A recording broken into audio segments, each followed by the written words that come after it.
and you're going to speak for yourself, Chairman, but looking at the law and the rules for ethics, obviously you don't have a vested interest in this property anymore. You sold it, but the perception and some of the news reporting out there, has said otherwise.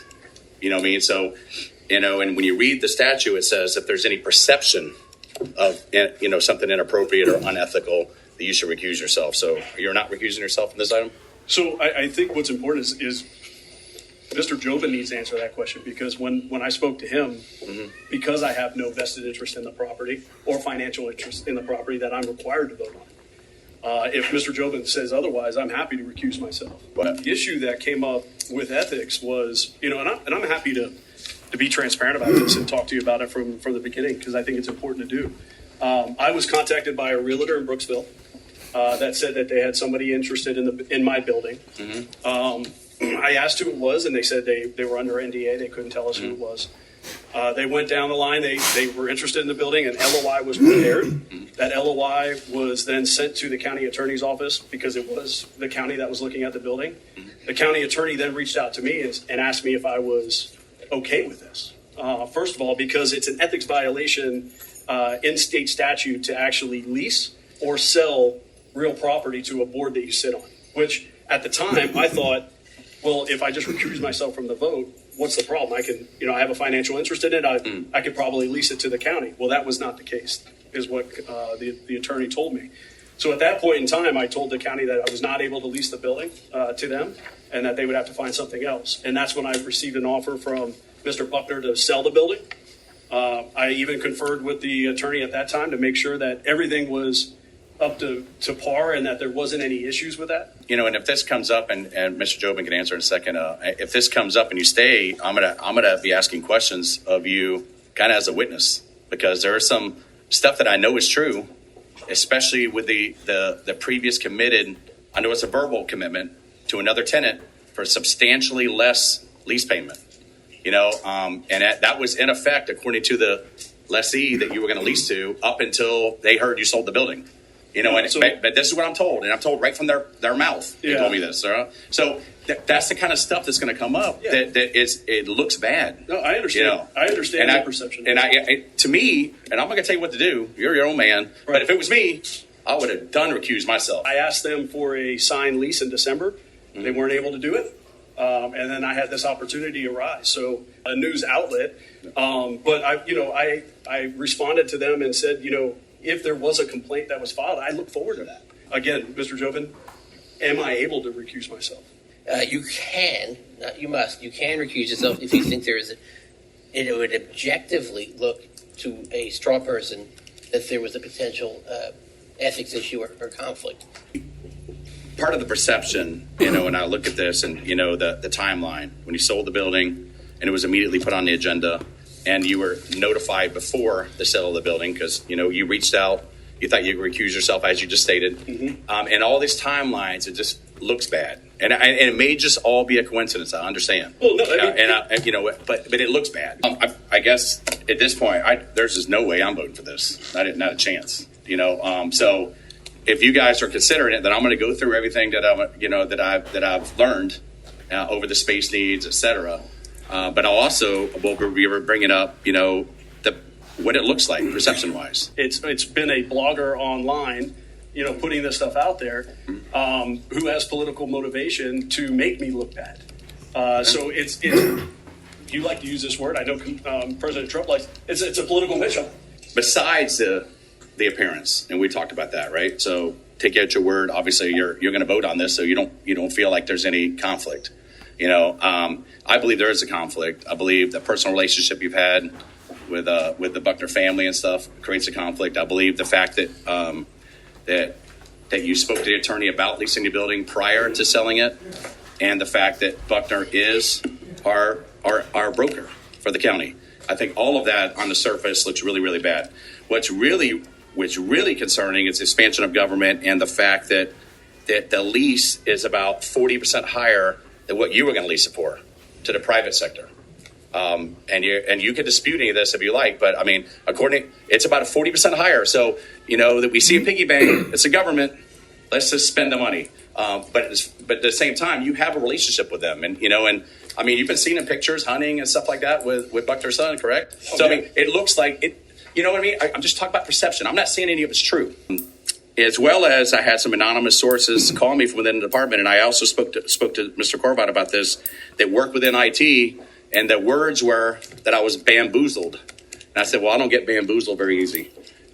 So I wasn't bamboozled. I knew exactly what I was looking at. But bottom line is, my interpretation is that the 3,500 square feet could easily be built out, you know, because part of that whistleblower, I'm going to call him a whistleblower, but the internal person that was complaining about leadership over there, is they said they staged all this for me, that they brought in extra equipment, dropped it in the floor, brought in every single employee. And then Mr. Corbat did admit to, we did bring all the employees in because we wanted you to meet the employees and kind of see what was going on, even the ones from at home.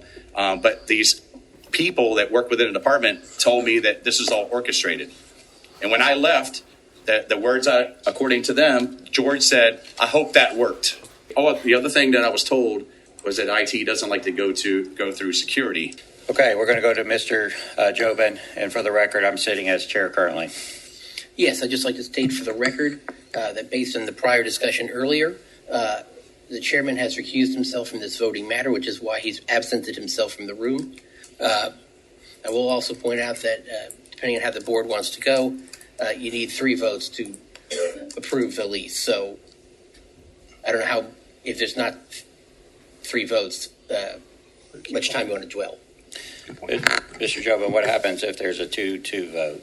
Since this is not a quasi-judicial hearing, it's a regular legislative item, it fails. Cheryl Kelly for the record, and I want to thank Commissioner Hawkins for recusing himself. And I just want to, I guess, back up with, as a resident and seeing what I'm seeing on social media in regards to this transaction, and the information Commissioner Champion's bringing up, that perception is everything when it comes to the community. And these are just a couple of the pictures. The only person I know on here is Brian Hawkins, but I'm under the assumption they are part of the Buckner family. And it's just, I pulled 2 pictures off of social media in regards to him socializing with the Buckner family. And again, perception is everything when it comes to this, the residents of this community. Robert Buckner. I apologize. I thought this was going to be in the agenda a little bit later in the day, but I had to rush over, so I did not hear some of the original comments that were made regarding the subject. But when I hear comments like perception is reality and perception of something doesn't smell right, potential impugnment of my reputation, that gets the hairs on the back of my neck up a little bit. Let's talk about facts. As a county realtor, we were contacted by the property manager of the county that the IT department was looking for space. They gave us the parameters of the size. They also designated that they wanted or preferred it to be in the downtown area. Subsequently, we showed the building in question, 18 South Main, when it was still owned by Hawks Nest, Mr. Hawkins. We also showed another building across the street, but was going to need extensive renovations. We had set up an appointment to show the second floor of the Truist Bank building, but because that whole area is vacant, but because of the elevator and the fact that they get quite a bit of deliveries, that wasn't going to work out. We also, I believe, showed space where the old Family Dollar was located in a shopping plaza. So after all of that, it was determined that the IT department preferred 18 South Main. After viewing it, going over, subsequently got with Mr. Hawkins to see if that was something he'd be willing to lease. Moved forward to the next steps. Found out that it would be, couldn't do it because of his position. Therefore, he's also made comments to the fact, well, this being a commercial landlord's not what he thought it might be. And then that's when I stepped in and said, well, That's what I do. I buy commercial buildings and lease them out. I already have now 3 other locations with the county, and I think we have a good working relationship. So I made the decision to say, okay, how about if I purchase the building and lease it because the county wanted it? My preference was to purchase the building under contract with a contingency that this lease would be approved. However, when discussing it with the county staff, they were a little bit uncomfortable. Also had a subsequent discussion with the county attorney about that subject. Not the preferential way to do it. It does happen quite a bit out in the private sector where you do purchase buildings subject to a lease. So double checked again before we move forward with the department's head, with the folks with the county, all thumbs up on moving forward with this location. So that's when I made the decision to go ahead and purchase, offered the rates, that was all up front. There was nothing inappropriate, because in my discussions with Mr. Jobin and also Mr. Hawkins with Mr. Jobin, we didn't want to do anything that would be deemed inappropriate or tarnish our reputations. It's just not worth it. So when I hear innuendos, they're just not factual. And that's the history of how all this transpired. Thank you, sir. So that's the only thing that I would, but even your testimony right there, if you can call it that or whatever, your statement, if you just look at that on the face where, you showed the building and you approached Hawkins came to legal and it looks bad. That's what I'm saying. It doesn't look bad on your part. It looks bad of the whole situation because he didn't even plan on selling the building.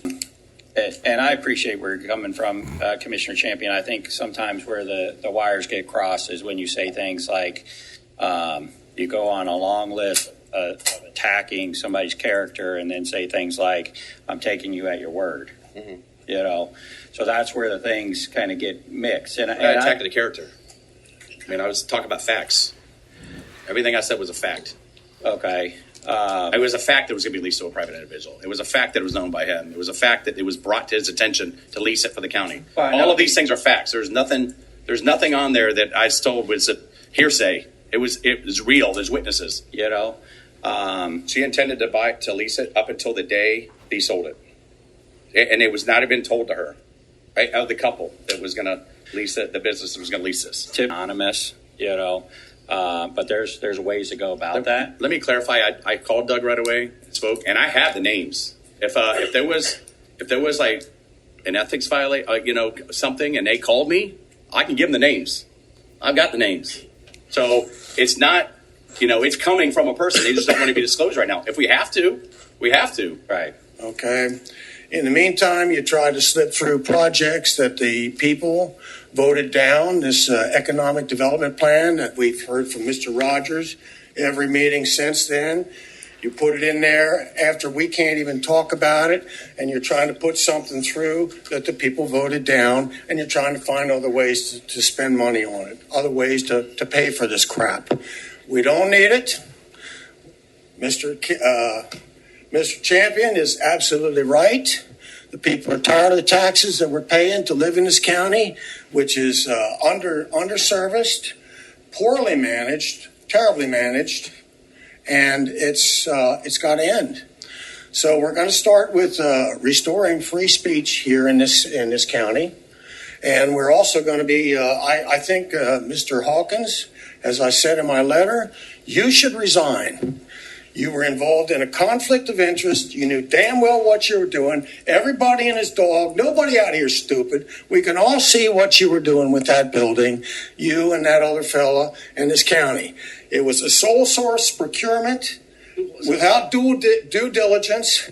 There's no basis when we're swimming in office space in this county, and you can't tell me otherwise. That's what I did for the government for 20 years. I know office space. I know office space leasing. I was a warranted leasing specialist for the United States government, and I can tell you that no due diligence was done on this.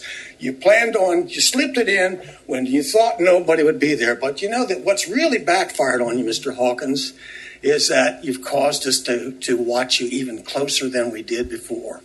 You're going to be under investigation, and you should be, and you should resign, okay?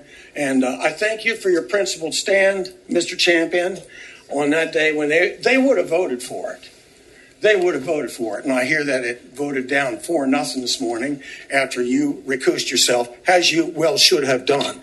But had you not spoken up, that would have been passed and they would have been in this sole source building. So that's all I got to say. We will be seeing each other soon. Good afternoon, Diane Liptak, Hernando Beach. You do know that your constituents pretty much know what constitutes conflict of interest, right? And as commissioner, Mr. Hawkins likewise had to be aware that he could not lease any personally owned property to the county.